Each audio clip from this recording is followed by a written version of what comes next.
hermanos, ¿cómo están? El Señor les bendiga. Por favor, los invitamos a ponerse en pie. Vamos a comenzar. Qué bueno una vez más el poder estar en la casa del Señor, ¿sí? Para alabarle, para escuchar su palabra.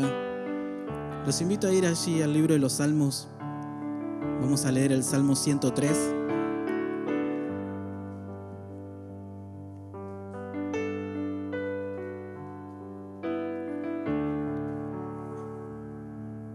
Salmo 103 tiene como título Alabanza por las bendiciones de Dios, ¿sí? Dice: bendice, alma mía, a Jehová, y bendiga todo mi ser su santo nombre. Bendice, alma mía, a Jehová, y no olvides ninguno de sus beneficios.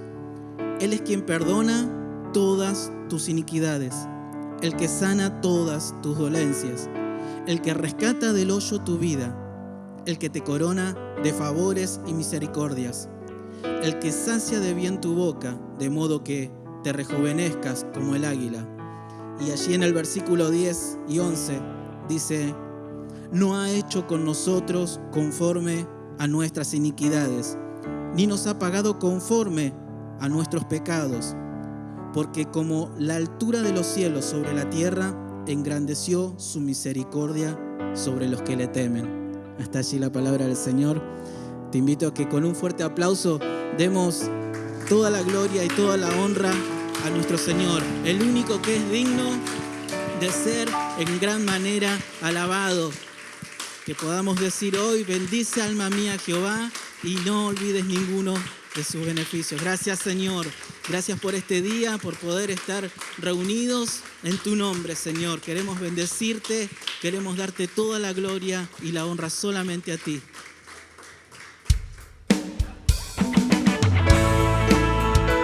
Vamos, iglesia, con nuestras palmas, también alabando el nombre de nuestro Señor.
Tus actos de bondad, imposibles de contar.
nosotros tu favor, son tus actos de bondad, imposibles de contar.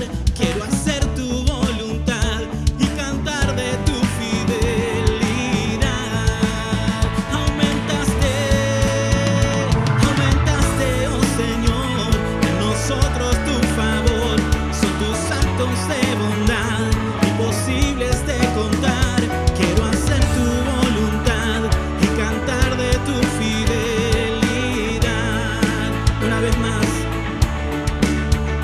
Aumentaste, oh Señor, en nosotros tu favor, son tus actos de bondad, imposibles de contar. Quiero hacer tu voluntad y cantar de tu fidelidad.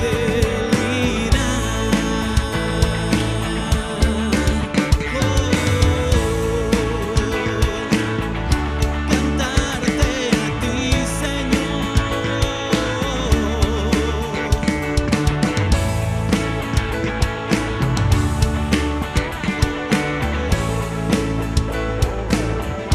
Dale un fuerte aplauso al Señor.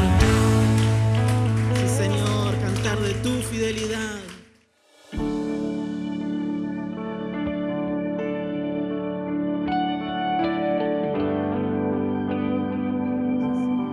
Te invito a que levantes tus manos allí.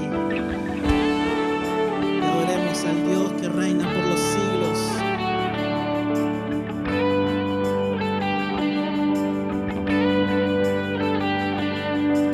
Dios, tú reinas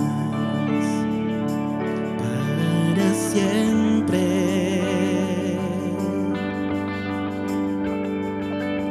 Estás sentado en tu trono.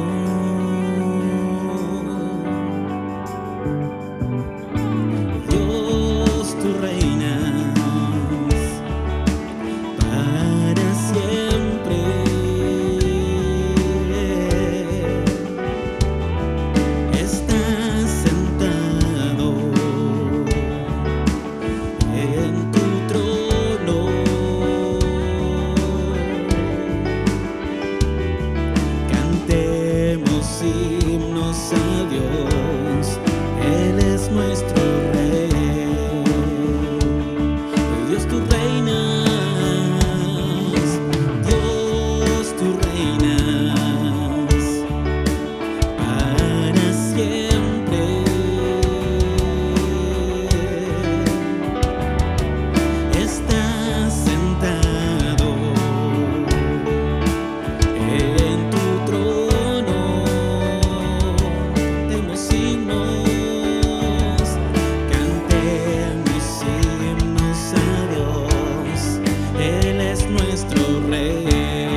Cantemos himnos a Dios, Él es nuestro Rey.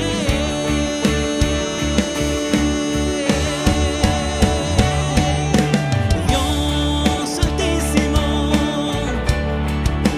quiero alabarte con todo el corazón y expresarte mi alegría y hablar tus maravillas.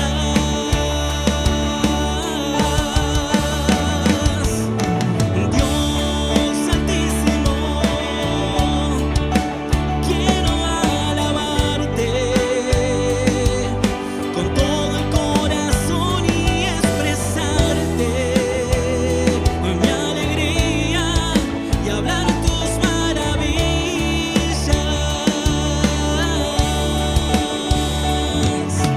Dios altísimo,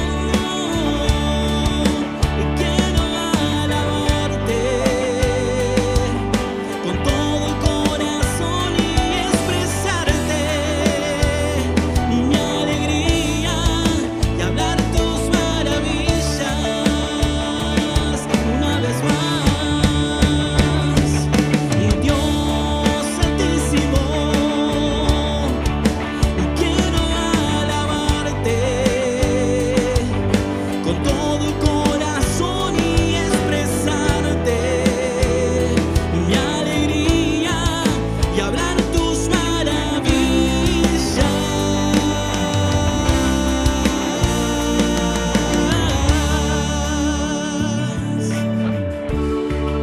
Dale un fuerte aplauso al Señor, que vive y reina por los siglos de los siglos, el Dios altísimo.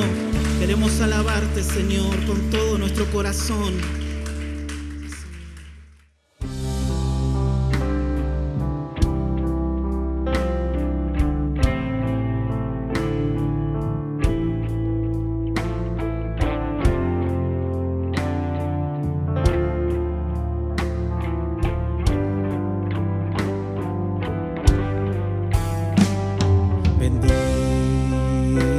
Bendice, alma mía, Jehová, y bendiga todo mi ser su santo nombre.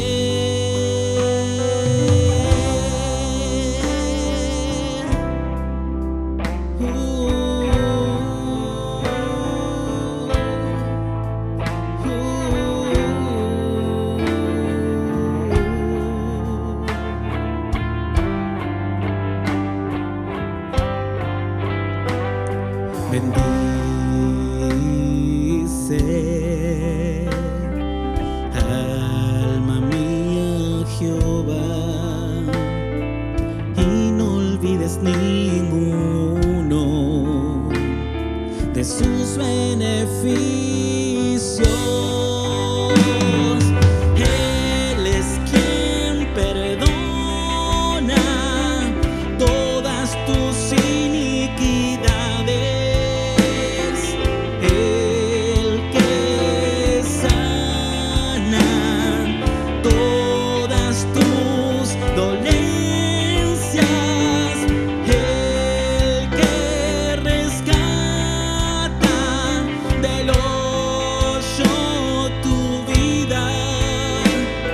El que te corona de favores y misericordia.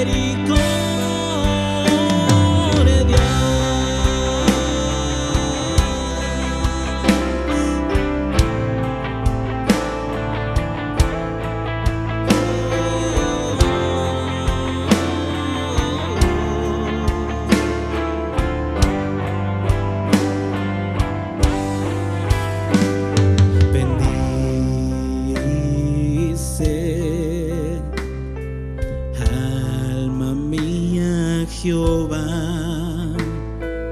y no olvides ninguno de sus beneficios.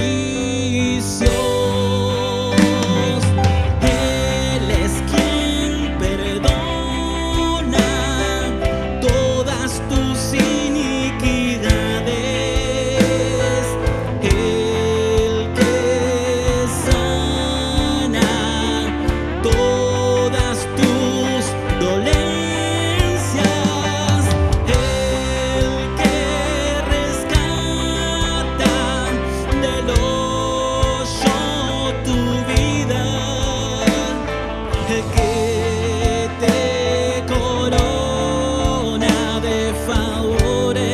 y misericordias. Él es quien perdona todas tus iniquidades, el que sana todas tus dolencias, el que rescata del hoyo tu vida, el que te corona de favores y misericordias.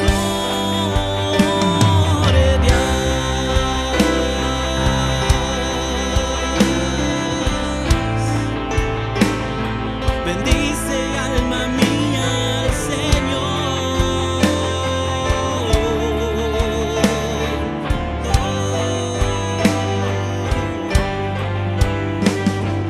Tan inmenso es su amor por los que le honran, como inmenso es el cielo sobre la tierra.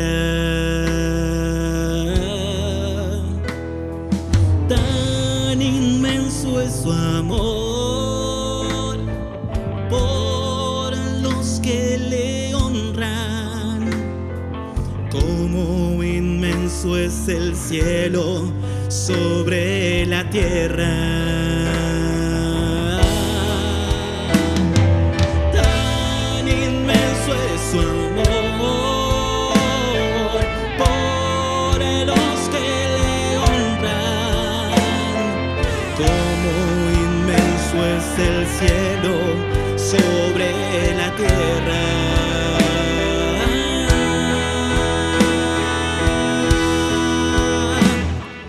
Él es quien perdona todas tus iniquidades, el que sana todas tus dolencias, el que rescata del hoyo tu vida, el que te corona de favores y misericordias.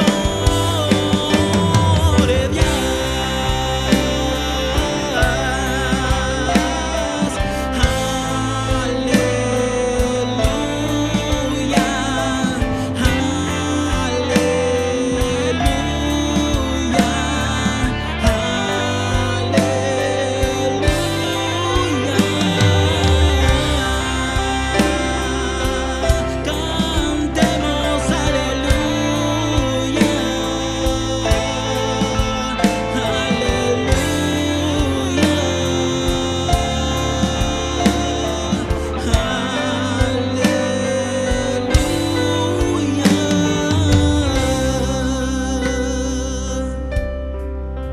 Cantemos aleluya, cantemos aleluya,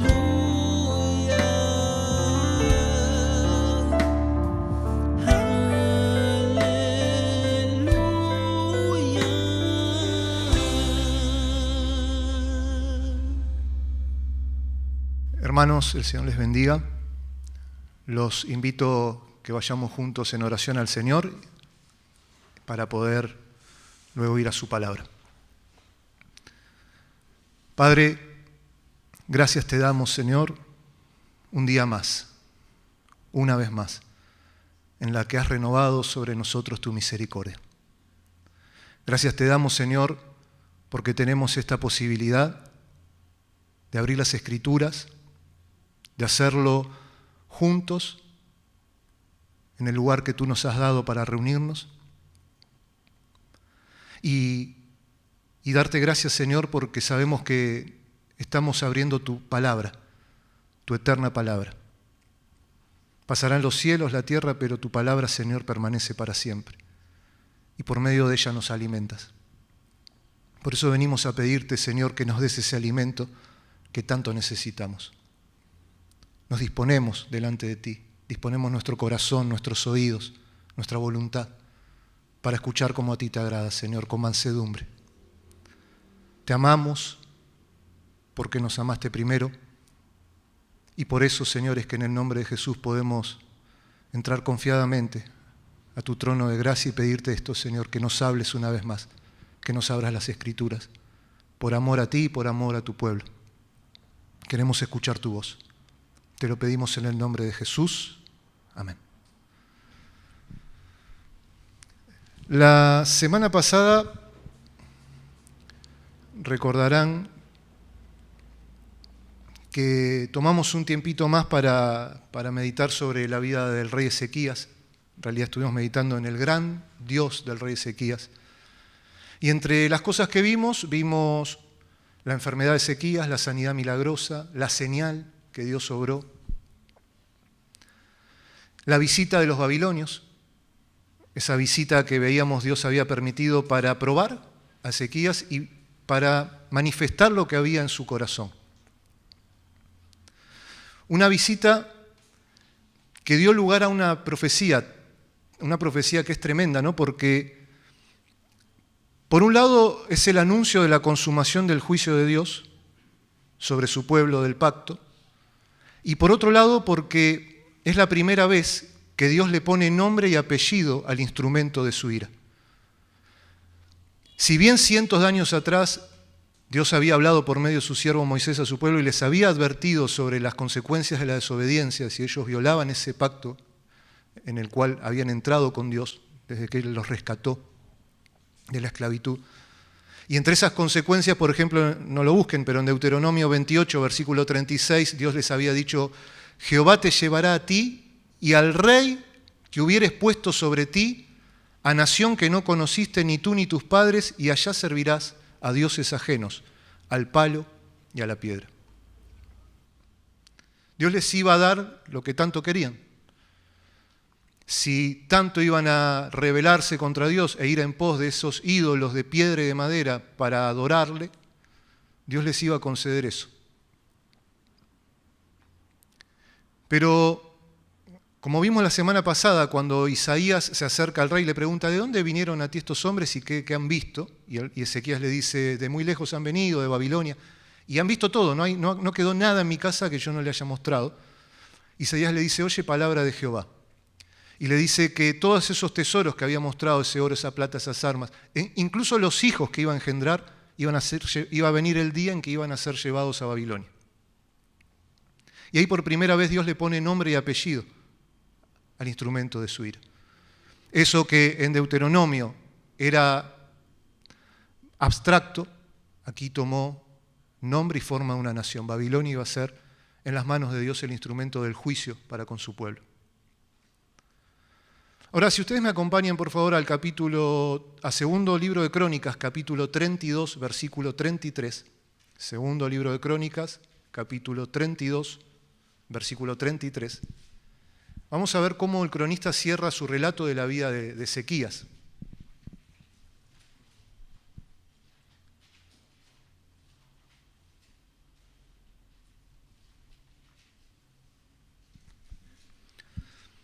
Segundo de Crónicas, capítulo 32, versículo 33, dice: y durmió Ezequías con sus padres, está hablando, es un eufemismo para hablar de la muerte, y lo sepultaron en el lugar más prominente de los sepulcros de los hijos de David, honrándole en su muerte todo Judá y todo Jerusalén, y reinó en su lugar Manasés, su hijo. Ezequías es sepultado con los más altos honores, es reconocido por el pueblo como uno de los mejores reyes que se habían levantado hasta ese momento de la descendencia de David. Y así lo reconocen también en su muerte. Pero su muerte da lugar o paso al trono a Manasés, que nosotros sabemos y hemos visto, ya nos hemos tomado un tiempo hace unas semanas atrás para ver algo sobre la vida de este rey, que fue uno de los peores y por muchos el peor de los reyes de la dinastía de David. Un rey que llamativamente nació en ese periodo de 15 años que Dios le extendió de misericordia y de vida a Ezequías, a su papá. ¿No? Porque este rey, cuando se sienta en el trono, tenía 12 años y reinó 55 años, el reinado más largo de todos los reyes de Judá y el más nefasto. Durante su reinado, literalmente el pueblo firmó la sentencia del juicio de Dios, porque como veíamos, se excedieron en hacer lo malo ante los ojos de Dios y encendieron la ira de Dios, una ira que ya no se iba a apagar, no se iba a apagar hasta ser consumada, hasta ser derramada. Al punto que las maldades que cometió Manasés y su generación, Dios las compara con las abominaciones que habían hecho las naciones que habían sido echadas por Dios de la tierra prometida. En realidad dice que superaron en la maldad a esas naciones. ¿Qué no hizo Manasés y qué no hizo su pueblo, ¿no? En su tiempo, en esos 55 años de reinado? Bueno, desde meter imágenes de Acera y de Baal al templo, edificar altares, pasar a sus hijos por el fuego en sacrificio a Moloc. La palabra también da testimonio en el segundo libro de Reyes que Manasés llenó de sangre inocente Jerusalén. Dice que mató a personas inocentes, era un asesino. De hecho, la tradición judía, esto no es comprobable, pero es lo que sostiene la tradición judía antigua, sostienen que fue Manasés el rey que mandó a matar a Isaías, al profeta Isaías, aserrándolo al medio.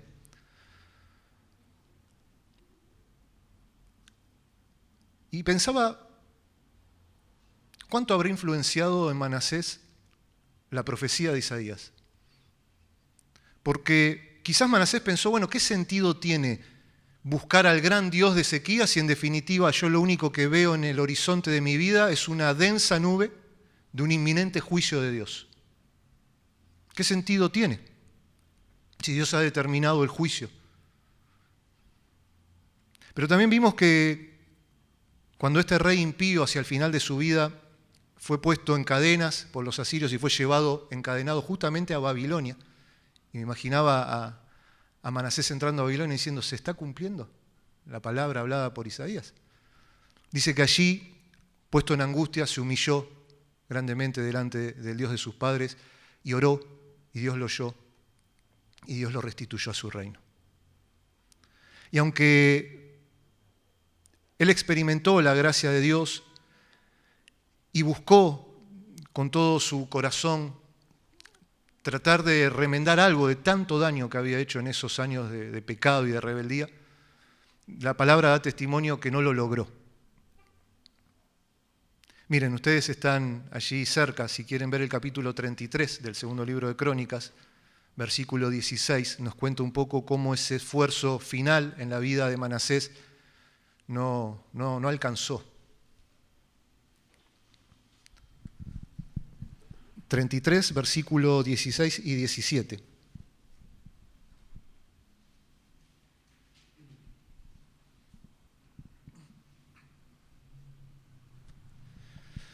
Dice, reparó luego el altar de Jehová y sacrificó sobre él sacrificios de ofrenda de paz y de alabanza. Y mandó a Judá que sirviesen a Jehová, Dios de Israel. Pero, dice el 17, el pueblo aún sacrificaba en los lugares altos, aunque lo hacía para Jehová, su Dios. Este rey que no consideró los alcances y las consecuencias que su pecado podía traer a su vida y a la vida de los que le rodeaban, no pudo revertir todo ese daño. Y el corazón del pueblo parece haber afirmado su rumbo hacia la idolatría, ¿no? Hacia la rebelión. Seguían yendo a los lugares altos a sacrificar, aunque ahora decían, lo hacían para Jehová, su Dios. Y el versículo 20 y 21 del mismo capítulo 33 nos dice el final de la vida de Manasés. Dice, y durmió Manasés con sus padres y lo sepultaron en su casa. Miren la diferencia ya, ¿no? Y reinó en su lugar Amón su hijo. El 21 dice, de 22 años era Amón cuando comenzó a reinar y 2 años reinó en Jerusalén. A Manasés ni siquiera lo enterraron en los sepulcros reales, lo enterraron en su casa, y no está hablando que estaba ahí en el living de la casa, ¿no? En un huerto, dice segundo de Crónicas, segundo de Reyes, el huerto de Usa que estaba dentro de su casa o del palacio. Amón, el hijo de Manasés, es como una especie de bisagra para llegar al último rey piadoso que se levantó de la dinastía de David, que es Josías, al cual hoy quisiera llegar a ver algo. Pero Amón no solo es una bisagra, sino que también es como una advertencia solemne que Dios dejó allí en su palabra para todo el que puede llegar a ser una lectura equivocada de la experiencia de Manasés, de su padre. Porque Amón tuvo la oportunidad de ver con sus propios ojos la salvación de su padre. Él tuvo el testimonio de la gracia de Dios delante de sus ojos en su propia casa. Sin embargo, fíjense el versículo 22 del capítulo 33, versículo 22 y 23. Amón decidió hacer lo malo. Dice, e hizo lo malo ante los ojos de Jehová, como había hecho Manasés su padre. Cometió las maldades de su padre. Porque ofreció sacrificios y sirvió a todos los ídolos de su padre que su padre Manasés había hecho. Y hay un pero en el versículo 23. Pero nunca se humilló delante de Jehová como se humilló Manasés su padre. Antes bien, aumentó el pecado. Quizás Amón pensó, como muchos pueden llegar a pensar, bueno, yo voy a vivir mi vida en el desenfreno, en el pecado total, y en la última recta de mi vida me vuelvo a Dios, como hizo Manasés, y me salvo. Quizás Amón no habrá sido fácil ser hijo de Manasés, ¿no? Imagínense, mamá, ¿puedo ir a jugar con los benjaminitas? Anda a preguntarle a papá, ¿dónde está? En el valle del hijo de Hinnom. No voy. Si mi hermano pasó por el fuego ahí. Pero quizás Amón consideró la vida de Manasés y dijo, si mi papá vivió, se cree, unos 65 años de sus 67 años de vida, en el pecado total, arrastrándose en lo más bajo del pecado, y se volvió a Dios a lo último, y Dios lo escuchó, ¿por qué no puedo hacer yo lo mismo? Y quizás Amón escuchó lo mismo que escuchó el rico insensato de la parábola que contó Jesús, que estaba haciendo sus planes de derribar graneros y edificarlos más alto y decirle a su alma, alma, ahora tienes muchos bienes para muchos días, y Dios lo interrumpe en ese relato y le dice, necio, esta noche vienen a pedir tu alma y lo que has provisto para quién será. Y quizás Amón escuchó algo así, ¿no? Necio, ¿quién te dio la cuenta de los días? Porque Amón no tenía el conocimiento que Ezequías tenía, que le quedaban 15 años. No, Amón jugaba con las mismas cartas que juegan todos los mortales. La incertidumbre de cuándo nos toca cerrar los ojos en este mundo y abrirlos delante del juez de toda la tierra. Y alguien quizás dice, pero ¿cómo alguien puede llegar a tratar así la salvación de su alma, ¿no? ¿Cómo alguien puede tener una idea así sobre la salvación? ¿Cómo alguien puede postergar, rendirse a Cristo esperando hacer todo lo malo que pueda y al último momento me vuelvo a Dios? Bueno, tristemente hay muchos que viven así. Yo lo escuché de personas que me lo han dicho directamente, que esos eran sus planes. Vivir en el pecado hasta lo último y cuando ya ve que no queda más nada, ahí me vuelvo a Dios. ¿Y quién te asegura que te vas a volver a Dios de todo corazón? ¿Y quién te asegura que vas a tener la oportunidad? Porque quizás Amón pensó así, no lo sabemos, pero él no tuvo la oportunidad. Porque miren como si algunos lo dicen, otros no lo dicen, pero viven de esa manera. Y es lo mismo, es la misma necedad. Fíjense el versículo 24 y 25, dice, y conspiraron contra él sus siervos y lo mataron en su casa. A los 24 años de edad, Amón es asesinado. Y en el 25 dice, mas el pueblo de la tierra mató a todos los que habían conspirado contra el rey Amón, y el pueblo de la tierra puso por rey en su lugar a Josías, su hijo. De Amón, bueno, uno de los relatos más cortos de Crónicas. De su reinado de 2 años no se nos dice mucho, no se nos habla de batallas, no se nos habla de edificación, no se nos habla de extender los dominios, no se nos habla de nada. Lo único que se nos dice es que aumentó la maldad más que su padre. Y pasa a la historia como esto, Amón, el rey asesinado. Y en el capítulo 34, si me acompañan, versículo 1, encontramos el reinado de Josías. Algunos dicen, lo único bueno que hizo Amón fue tener a Josías. Y es posible. Dice el versículo 1, de 8 años era Josías cuando comenzó a reinar y 31 años reinó en Jerusalén. 8 años. Bueno, evidentemente con esa edad Josías ostentaba el título de rey, pero no estaba gobernando. Un chico de 8 años. Tuvo que haber sido instruido, guiado en los asuntos del Estado. Muchos piensan que justamente las personas que lo guiaron en esa primera etapa de su vida eran hombres piadosos o mujeres piadosas que inculcaron en el joven Josías, en el pequeño Josías, un niño de 8 años, un corazón con hambre de las cosas de Dios. Porque justamente una de las características que vamos a ver sobresalientes de la vida de Josías es esa búsqueda de Dios que él tiene desde temprano. Fíjense que el versículo 2, el cronista usa la clásica fórmula con la que él resume en pocas palabras cómo fue el reinado de cada rey. Y en el caso de Josías dice: este hizo lo recto ante los ojos de Jehová y anduvo en los caminos de David su padre, sin apartarse a la derecha ni a la izquierda.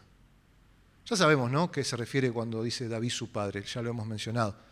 Pero lo que aquí encontramos es sorprendente porque de pronto, en ese horizonte denso y oscuro del juicio inminente de Dios sobre Judá, brilla una luz de esperanza con Josías. Se levanta un rey piadoso que alcanza el estándar de David su padre. Y de una manera muy resumida, el versículo 3, el cronista nos va a contar los hechos más sobresalientes de los primeros años del reinado de Josías. Fíjense, dice, versículo 3 del capítulo 34 del segundo de Crónicas: a los 8 años de su reinado, siendo aún muchacho, comenzó a buscar al Dios de David su padre, y a los 12 años comenzó a limpiar a Judá y a Jerusalén de los lugares altos, imágenes de acera, esculturas e imágenes fundidas. Cuando Josías llevaba 8 años reinando, es decir, tenía 16 años de edad, un jovencito, ¿no? 16 años de edad. Dice que comenzó, a ver, para nosotros en nuestra cultura, un jovencito, para esa cultura y de ese tiempo, ya un hombre. Ya se los consideraba hombres a partir de los 13 años de edad. 12 años, hijos de la ley. Dice que comenzó a buscar a Dios. Esta palabra buscar, la vimos con el rey Usías, tenía que ver con frecuentar, preguntar, inquirir, indagar. Y señala más hacia una actitud permanente y progresiva de un corazón que a un evento específico limitado a un momento determinado. Y eso es lo que nos quiere decir el cronista, ¿no? O trata de resaltar, porque él dice: comenzó a buscar a Dios, a Jehová, dando a entender que Josías continuaría esa búsqueda, progresaría en esa búsqueda a lo largo de su vida. Luego dice que habiendo reinado 12 años, es decir, ya con 20 años de edad, comenzó, otra vez, ¿no?, esta palabra que habla de algo progresivo y sostenido en el tiempo, comenzó a limpiar su reino de aquellos objetos de idolatría con los cuales el pueblo se corrompía delante de los ojos de Dios. Dice que comenzó porque no está diciendo que lo hizo en un momento, sino que es algo que se iba a lograr con el tiempo. Es probable que esos lugares altos a los que hace referencia el versículo 3 son los mismos lugares altos que en el tiempo de Manasés, su abuelo, el pueblo seguía sacrificando, aunque ahora lo hacían para Jehová su Dios. Y esas imágenes que él empieza a quitar, deben ser las imágenes que su padre en esos 2 años de reinado volvió a introducir en el culto, al templo, en la ciudad y demás. Y en un sentido, como la vida de Manasés la podemos llegar a ver o pensar, nos lleva a pensar en el tipo de persona que vive a espaldas de Dios, que arruina su vida, que toca a fondo y en medio de esa ruina levanta los ojos al cielo y es atendido por Dios. La vida de Josías la podríamos ver como, en un sentido, como el antitipo de eso. A Josías lo podemos ver como la persona que desde muy pequeño o muy temprana edad manifiesta interés en los asuntos espirituales, la persona que crece bajo una influencia piadosa, la influencia piadosa de otros, personas que lo animan a vivir una vida lo más lejos posible del pecado, el tipo de persona que no arruina su vida revolcándose en toda clase de pecado y aberrantes o escandalosos, sino que vive y crece tratando de hacer lo que es agradable ante los ojos de Dios. Conforme al entendimiento que va teniendo con el tiempo. Una persona que muestra cierto celo en rechazar aquellas cosas que sabe que a Dios no le agradan, pero que aún así necesita, como todos, un encuentro con el Dios de las Escrituras. Trayéndolo a nuestros días, si Josías sube al púlpito de una congregación a contar su testimonio, no vamos a encontrar o no vamos a escuchar esas cosas espectaculares que a nosotros nos parecen son necesarias dentro de un testimonio para que se exalte el poder de Dios o la grandeza de Dios. No vas a escuchar cuestiones ni de drogas, ni de homicidios, ni de delincuencia, ni de hijos que no conoce, ni de excesos, ni de vicios. Josías no nos contaría nada de eso. Su testimonio podría ser algo más parecido a que desde que era muy jovencito busqué a Dios, tuve celo por las cosas de Dios. Él podría decir que hizo una vida agradable y prolija ante los ojos de Dios. Puede contar que iba a la escuelita dominical desde chico, a la horita feliz, que cantaba en el coro de su congregación, que repartía tratados con sus papás los domingos antes de la reunión, que siempre tuvo buenas notas en la escuela, que no sabe lo que son las drogas, el alcohol, la promiscuidad, la delincuencia, que se está guardando en pureza para la esposa que Dios le tiene preparado. Y aunque el testimonio de Josías puede parecer que le falta ese ingrediente de lo espectacular que resalta el poder de Dios, ¿qué más espectacular que en medio de un mundo pecaminoso como en el que se vive y como en el que también vivía Josías, todavía exista personas a las cuales Dios guarda porque le buscan? Porque lo más común es ver que las personas se entreguen, ¿no?, al pecado. Un mundo que está bajo el maligno, un mundo que permanentemente los bombardea y les brinda nuevas formas para arruinar tu vida. Hasta te doy tutoriales de cómo hacerlo. Que te invita a sumergirte en todo tipo de impureza sexual. Que te dice que la vida es una sola y que por eso tenés que destrozarla. Que busca que cuando llegue una persona a los 20 años ya no le quede nada ni ganas de vivir. Que a lo malo llama bueno, que a lo bueno llama malo.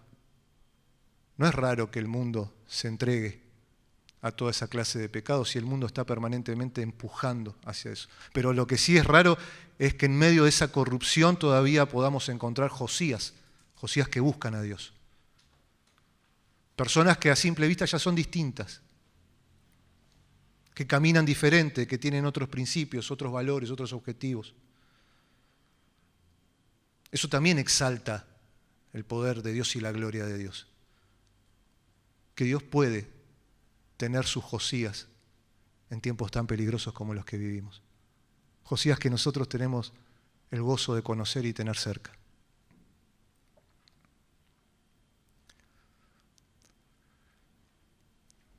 Pero al igual que Josías, los Josías de hoy también necesitan un encuentro personal con el Dios de las Escrituras.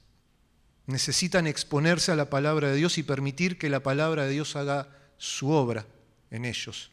¿Para qué? Para que el Dios de las Escrituras se vuelva su Dios. Y eso es lo que pasó con Josías. Esa búsqueda que comenzó desde muy jovencito lo llevó a encontrar, ¿no? Todo el que busca hallará. ¿Qué encontró? Bueno, primero encontró la palabra de Dios, y cuando encontró la palabra de Dios se encontró con el Dios de las Escrituras. Miren, si dejan una marquita aquí en este libro de Segunda de Crónicas y me acompañan, porque después vamos a volver al segundo libro, pero de Reyes, al capítulo 22, a partir del versículo 3, que también nos narra la historia de Josías. Vamos a ver este suceso que marcó para siempre la vida del rey.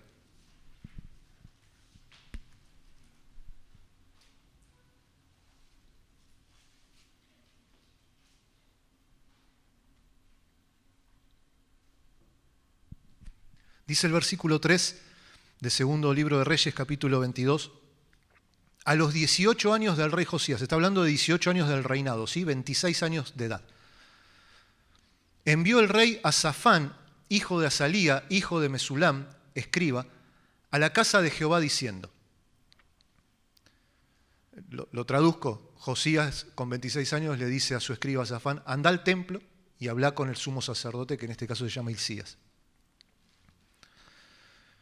Fíjense, versículo 4 al 7 vamos a leer. Ve al sumo sacerdote Hilcías y dile que recoja el dinero que han traído a la casa de Jehová, que han recogido del pueblo los guardianes de la puerta, y que lo pongan en manos de los que hacen la obra, que tienen a su cargo el arreglo de la casa de Jehová, y que lo entreguen a los que hacen la obra de la casa de Jehová para reparar las grietas de la casa, a los carpinteros, maestros y albañiles, para comprar madera y piedra de cantería para reparar la casa, y que no se les tome cuenta del dinero cuyo manejo se les confiare, porque ellos proceden con honradez.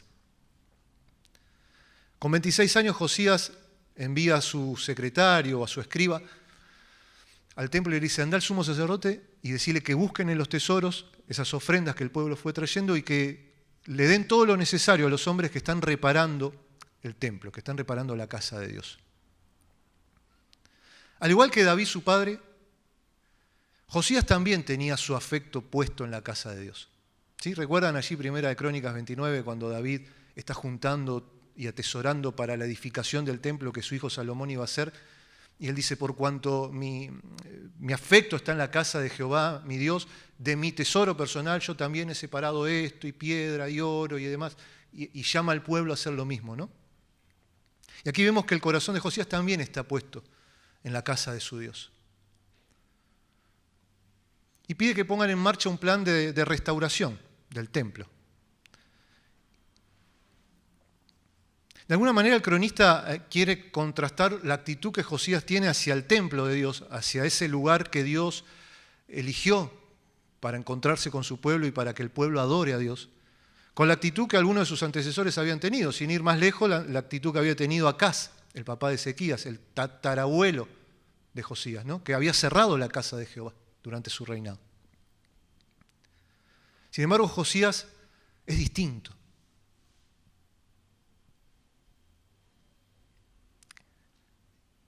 Y aunque muchos hoy intentan quitar del medio cualquier relación entre la actitud que se muestra hacia la iglesia de Cristo y su relación con Cristo, la Biblia no hace eso, ¿no? Porque no es posible que un creyente que dice amar al Señor no ame a la iglesia que Jesús compró con su sangre. Aunque muchos insistan que sí es posible, la Biblia no hace esa distinción. Y por decantación no es posible que el que dice amar a Dios no ame la congregación y el lugar que Dios le dio para encontrarse con Dios de una manera especial. Ahora, el versículo 8 se nos cuenta que mientras se llevaba a cabo esta tarea, ¿no? Que esta orden del rey, ocurrió un hallazgo maravilloso. Porque fíjense el versículo 8 dice, entonces dijo el sumo sacerdote Hilcías al escriba Safán, he hallado el libro de la ley en la casa de Jehová. E Hilcías dio el libro a Safán y lo leyó. Claro, el sumo sacerdote va a dar el informe a Safán, cómo van las obras de refacción, y le dice que mientras están llevando a cabo todo lo que el rey había pedido, en el templo encontraron el libro de la ley. Se lo entrega a Safán y Safán lo lee. Bueno, lo que había hallado evidentemente fue sorprendente porque ni Hilcías ni Safán lo toman como algo sin importancia. Por el contrario, hay como todo un revuelo alrededor de este hallazgo del libro, ¿no? Hay muchas opiniones con respecto a qué fue lo que se encontró realmente. Algunos dicen que al decir la ley se refiere a toda la ley o a la Torá o los primeros 5 libros que nosotros tenemos en el Antiguo Testamento, Génesis, Éxodo, Levítico, Números, Deuteronomio. Algunos otros dicen que lo que se encontró fue el libro de Deuteronomio, la copia original escrita por Moisés. Algunos dicen, no, solo se encontraron algunos capítulos del libro de Deuteronomio que no estaban en ese momento, no había copias. La realidad es que el Señor no nos quiso dejar en claro qué fue lo que se encontró. Lo que se encontró fue una porción de la palabra de Dios. Y digo una porción sencillamente porque en ese momento todavía la revelación bíblica estaba en pleno proceso. No tenían el canon bíblico completo, ¿no?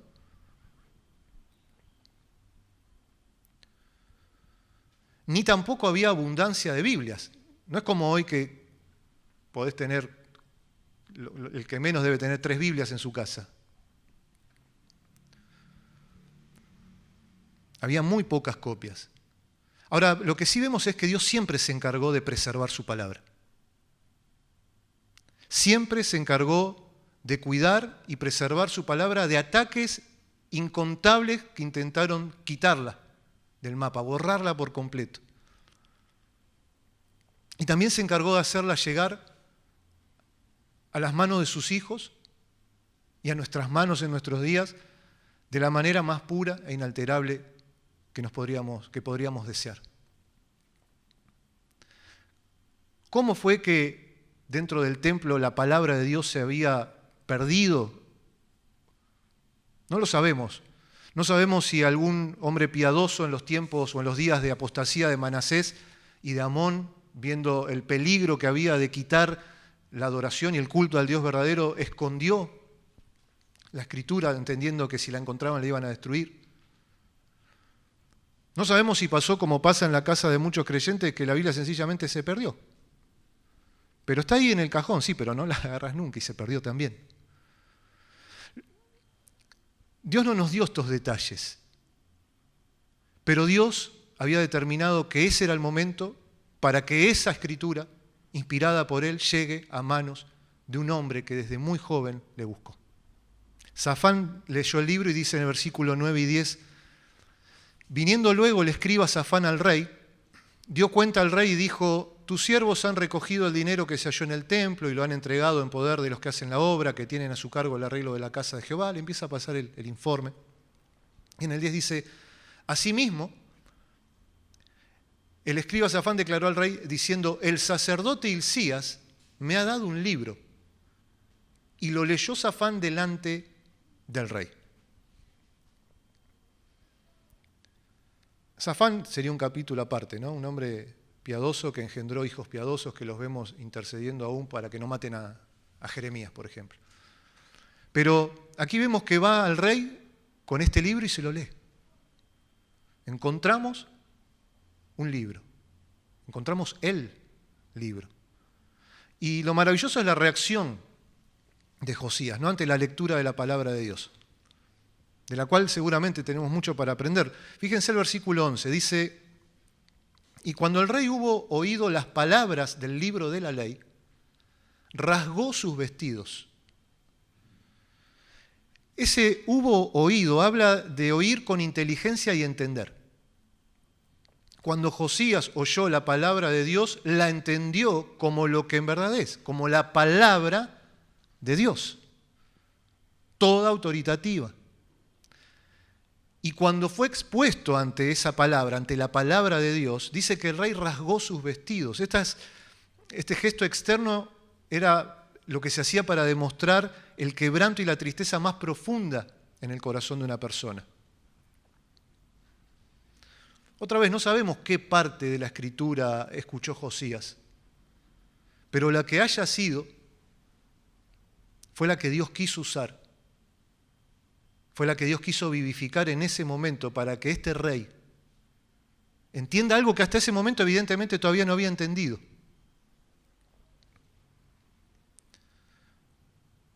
Josías no solo entendió que lo que estaba escuchando era la palabra de Dios, sino que además esa palabra era para él. Esto era algo personal. Dios, por medio de su palabra, le estaba hablando a él. Él no tuvo la actitud que muchas veces tenemos nosotros cuando escuchamos la palabra de Dios, ¿no? Y hacemos al de al lado, es para vos. O cuando estamos leyendo decimos, esto es para mi esposa, esto es para mi hija, esto es para mi vecino, esto es para el hermano tal. No. Él supo que la palabra de Dios le estaba hablando a él mismo, a su corazón.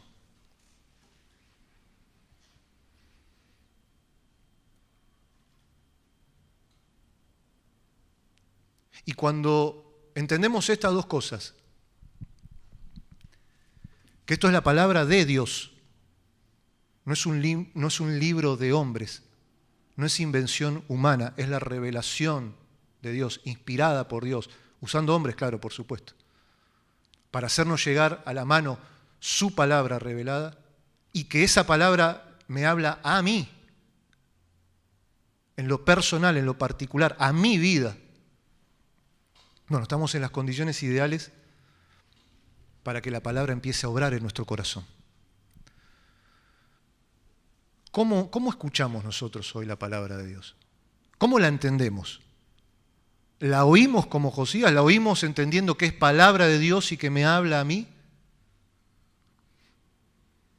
¿O siempre que la escucho estoy esquivando los golpes y pensando esto es para tal, esto es para el otro?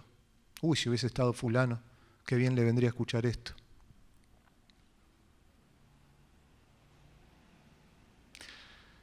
Josías permitió que la palabra de Dios, esa lámpara es a mis pies tu palabra y lumbrera a mi camino,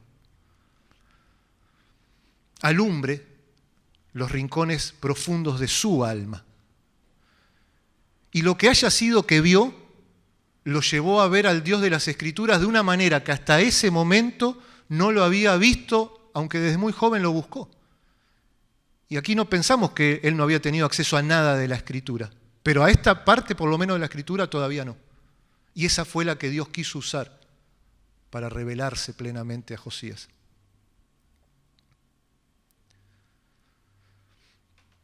Y Josías se vio a sí mismo, como hasta ese momento tampoco se había visto. Vio a Dios de una manera que nunca había visto y se vio a sí mismo de una manera que hasta ahí no se había visto. Se vio como una persona tan necesitada de la gracia de Dios como Manasés, como Amón, como cualquiera. Pero tenía una vida prolija, sí, pero necesitaba la gracia de Dios como todos. Fíjense el versículo 12 y 13, dice: luego el rey dio orden al sacerdote Hilcías, a Ahicam, hijo de Safán, a Acbor, hijo de Micaías, al escriba Safán y a Asaías, siervo del rey, diciendo: id y preguntad a Jehová por mí y por el pueblo y por todo Judá acerca de las palabras de este libro que se ha hallado. Porque grande es la ira de Jehová que se ha encendido contra nosotros por cuanto nuestros padres no escucharon las palabras de este libro, para ser conforme a todo lo que nos fue escrito. Por este pasaje parece ser que Josías entendió que el justo juicio de Dios sobre ellos se derramaría porque justamente habían ido contra la palabra de Dios. Y él envía que consulten a Jehová por él, por todo el pueblo. Él quería saber más. Él quería saber si había entendido bien lo que acababa de oír. Y manda a consultar, y cuando dice manda a consultar es una forma de decir que vayan y consulten a un profeta de Dios, a uno de esos siervos de Dios por medio de los cuales Dios hablaba a su pueblo. Y ahora, para ver esta parte de la historia, les pido que vuelvan por favor al capítulo 34 de Segundo de Crónicas, al versículo 22.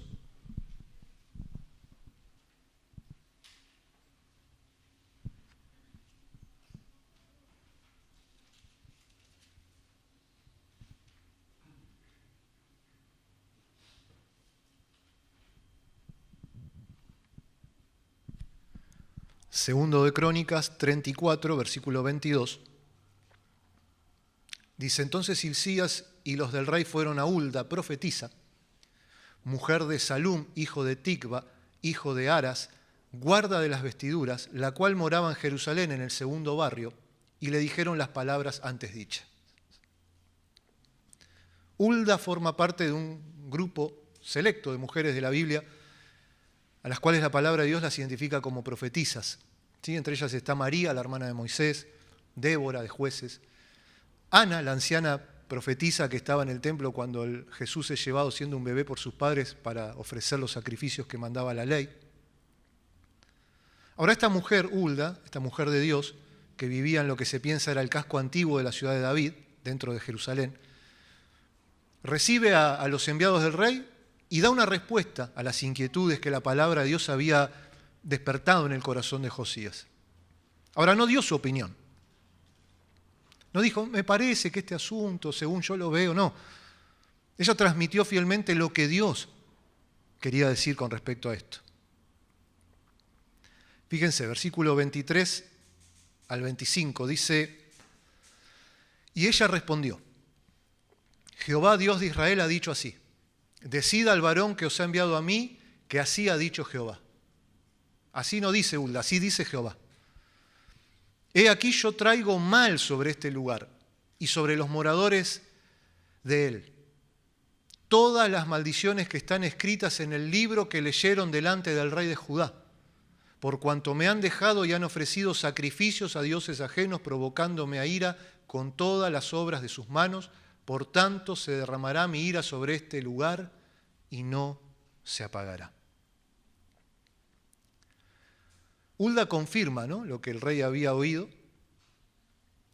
que lo que el rey había leído era palabra de Dios, que efectivamente Dios iba a cumplir con las palabras del pacto que estaban relacionadas con el castigo, con las consecuencias de la desobediencia. Por eso muchos piensan que lo que escuchó Josías fue Deuteronomio 28, 29 y 30, ¿no?, donde están justamente estas porciones de las bendiciones de la obediencia, las maldiciones de la desobediencia y las condiciones para la restauración y la bendición. Ahora, Hulda dice que Dios dice que su ira no se iba a apagar.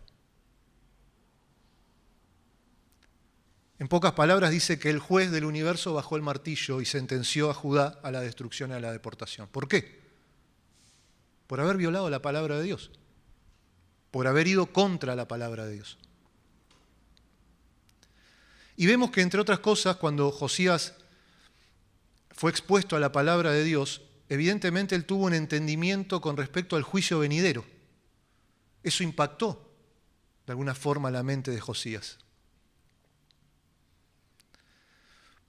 Un juicio que se avecina y que para él, para Josías, era algo de un cumplimiento cercano y local, ¿no?, sobre Judá, sobre su reino.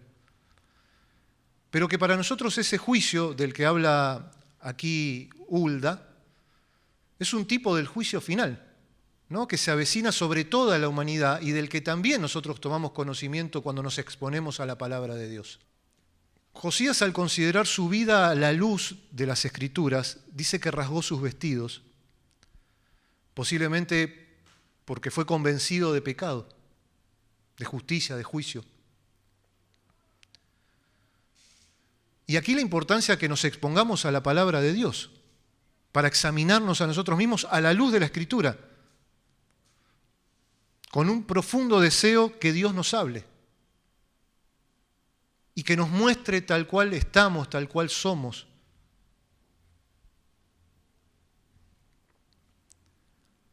Y fíjense que Josías ni siquiera atinó a tratar de sacar a relucir su vida prolija, su búsqueda de Dios. No, dice que él se rasgó el vestido.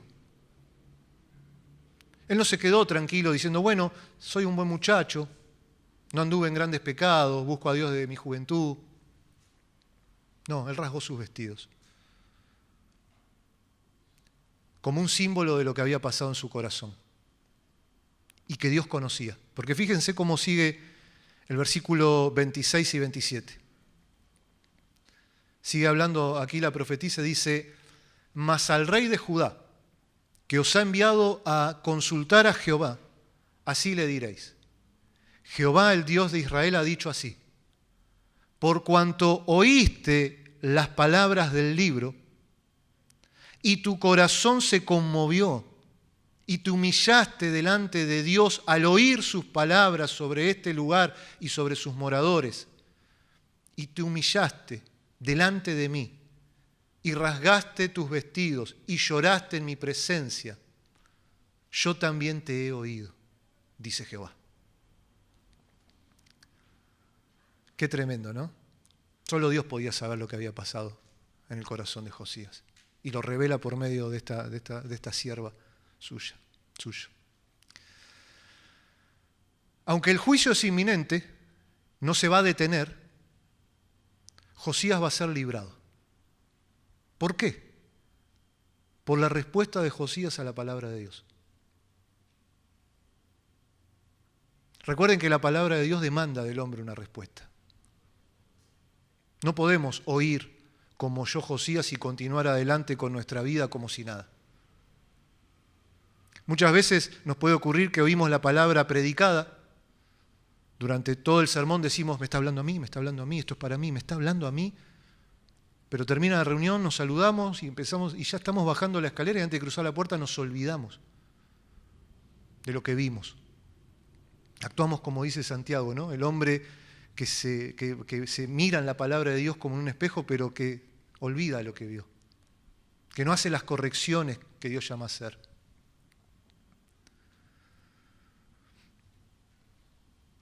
Ahora, todos los hombres habían visto que el rey rasgó sus vestidos, pero Dios vio lo que había pasado en su corazón.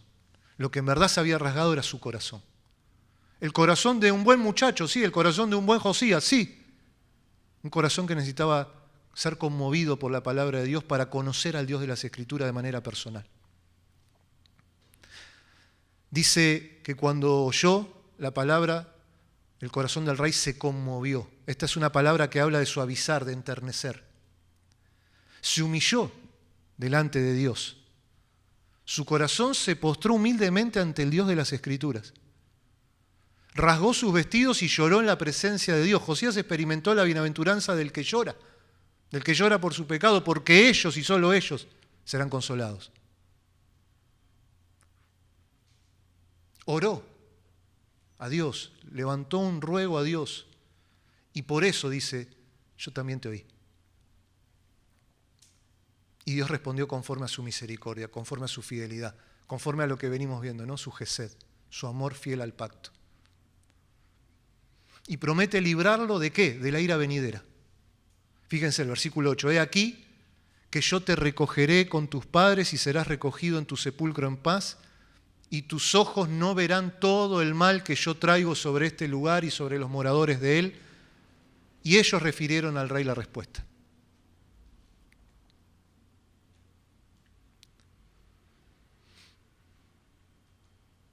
Y fíjense si no describe un poco la experiencia del creyente, ¿no? Cómo Dios, por medio de su palabra, también nos llevó a un convencimiento de pecado, de justicia, de juicio. Al igual que Josías, nuestro corazón se conmovió, se humilló ante Dios, rasgamos nuestro corazón delante suyo, lloramos convencidos de nuestro pecado, del castigo que merecíamos, clamamos a Dios por misericordia. Y Dios nos oyó y nos salvó. Y aunque nosotros también sabemos que el juicio de Dios es inminente, pero no un juicio local, un juicio universal, porque el universo va a conocer la justicia de Dios, porque Dios así lo ha determinado, porque Él es justo. Y aunque sabemos que ese juicio no se puede detener, ese juicio se apresura en llegar. Con todo, aquellos que nos refugiamos bajo sus alas estamos a resguardo. Y cada uno puede decir, yo me acuerdo que cuando leí este pasaje y Dios me convenció. Yo me acuerdo que leí o escuché este versículo y Dios me quebrantó.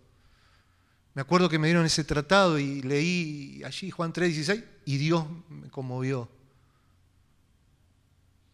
Y lo hermoso es que Dios, quizás con todos los que estamos aquí, usó distintas palabras, distintos versículos, ¿no? Pero todo eso es la palabra de Dios y Él la usó y la aplicó a nuestra vida para eso, para llevarnos a la cruz, donde está el perdón de los pecados.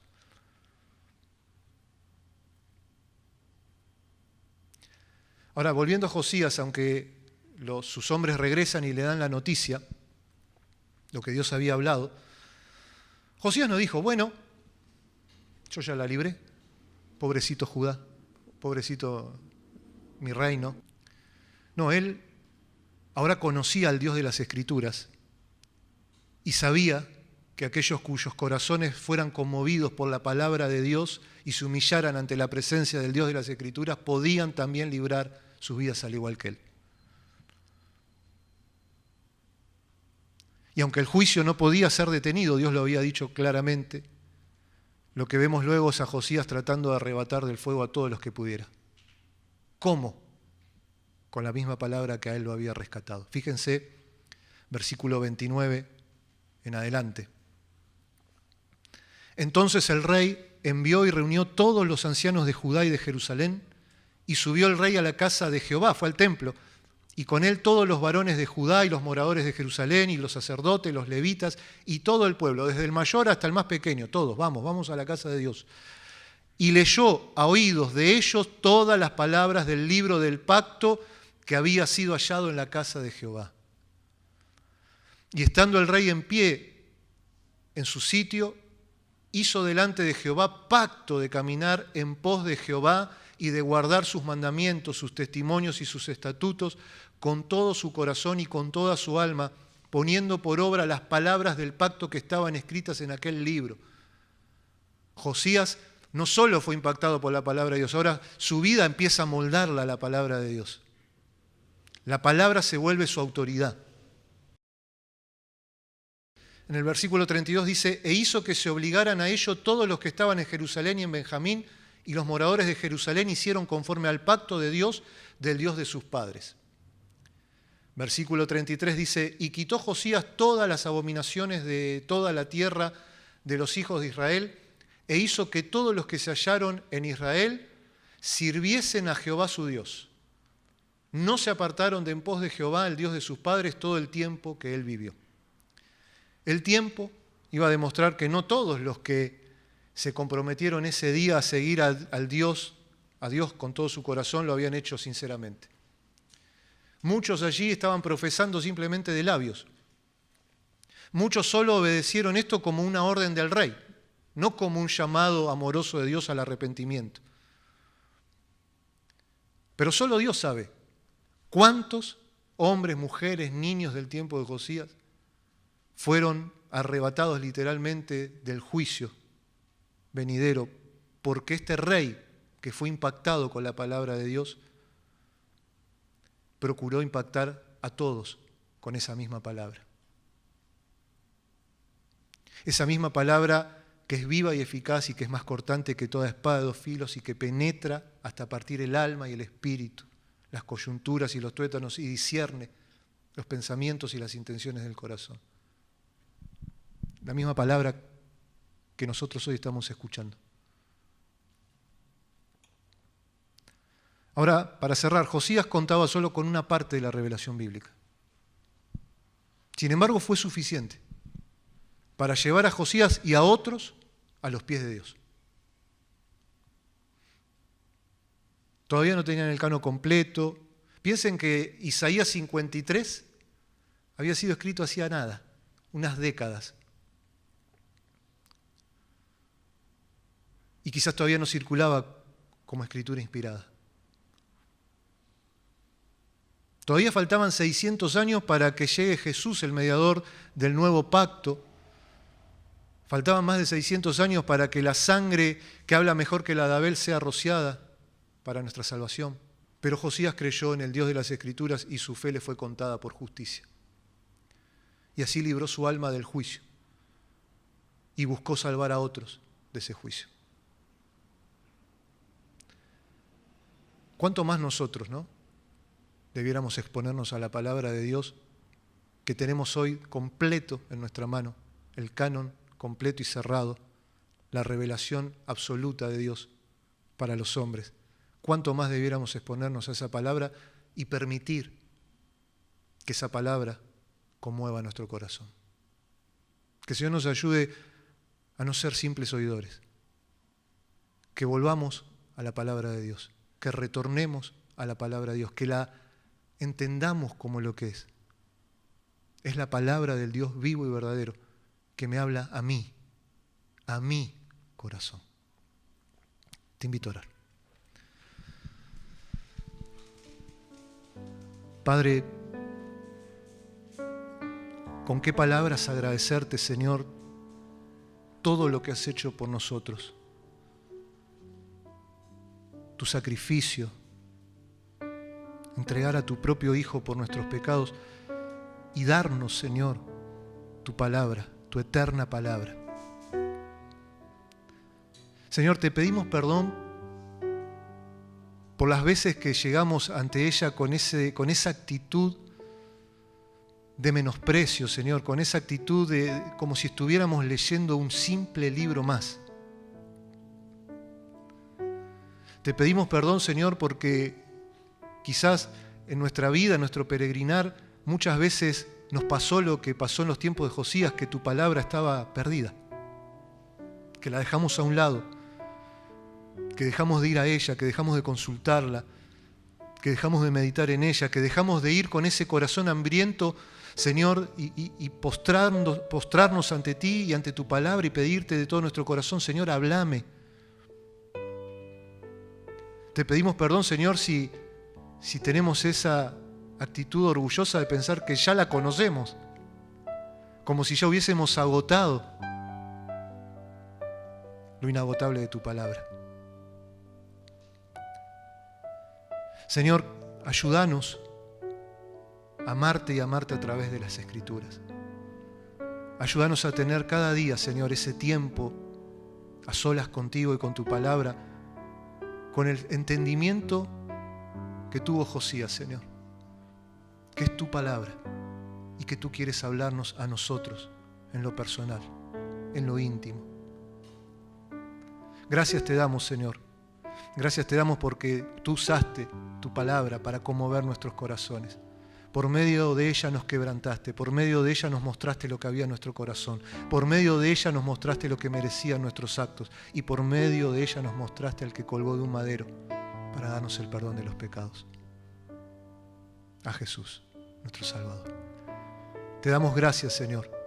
Te alabamos y te bendecimos y te pedimos con todo nuestro corazón que nos ayudes a volver a las Escrituras, que nos ayudes a atesorarlas, que nos ayudes a estimarlas, a abrazarlas y a meditar cada día en ellas, Señor, para que nuestra mente sea renovada y para que cada día podamos conocerte un poco más hasta que llegue ese momento que te veamos cara a cara. Te damos gracias, Señor, honra y gloria en el nombre de Jesús. Amén. Señor les bendiga, hermanos.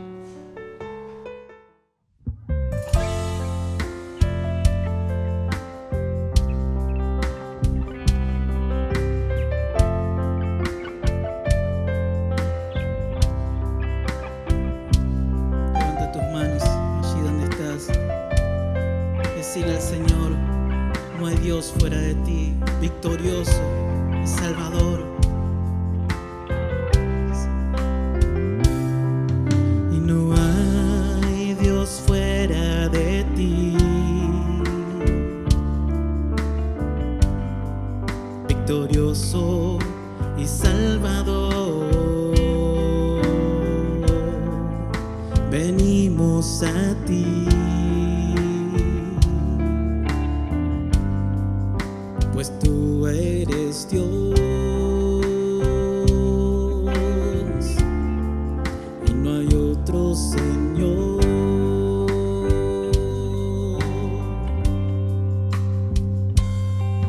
Y no hay Dios fuera de ti, victorioso, victorioso y salvador. Venimos a ti,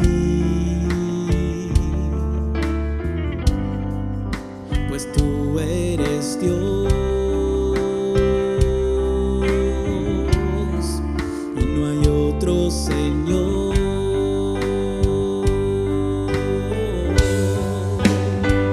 Mirarte a ti y ser salvos,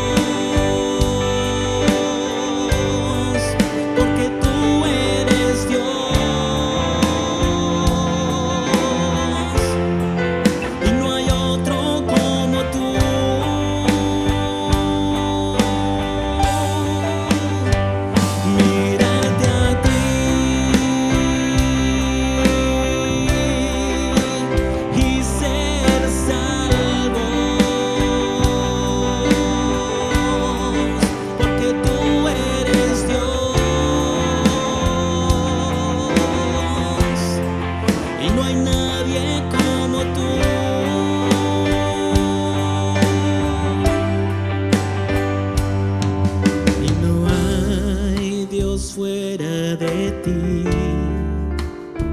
victorioso y salvador, victorioso y salvador,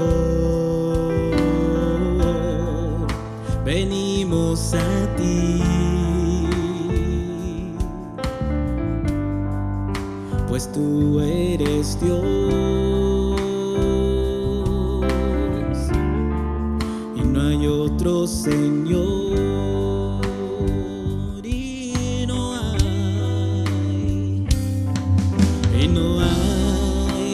Fuera de ti, victorioso y salvador, venimos a ti, tú eres Dios, pues tú eres Dios y no hay otro Señor.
Decirle a ti.